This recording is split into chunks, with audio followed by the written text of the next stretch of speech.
In this video, I'm going to show you how to add a custom indicator in Tradovate with community indicators. Now to do this, you want to first open your chart, hover over it, and click on this indicators button at the very top. When you do that, go to the bottom and click on Explore Community Indicators, and this is going to allow us to add a custom indicator from the community.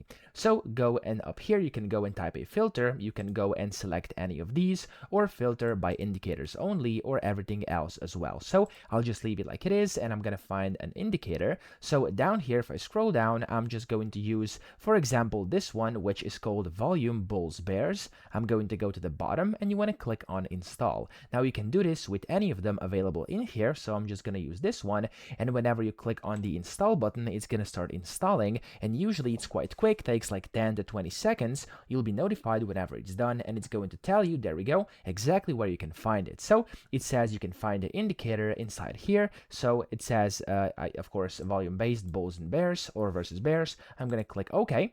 And as you can see, I can now quit this. And if I go to indicators, I can find it in there inside volume-based. I'm going to click on it. And there we go. It now should be in here. If it's not here, you can refresh the website and you should be able to find it. Okay, because sometimes it does take a bit of time to actually pop up in here. So I'm going to refresh my account just like this. And if the refresh doesn't work, you want to sign out and you want to sign back in. So let's actually test if a simple refresh is going to work right now. I'm going to go to volume based, and there we go. As you can see, when I refresh the website, at the bottom it says bulls versus bears. So I'm going to click on this, and there we go. You can customize and stylize this, and then click on the save button at the bottom, and we have our custom indicator from community. So I hope this video helped you out. If it did, please subscribe to the channel and help me out as well.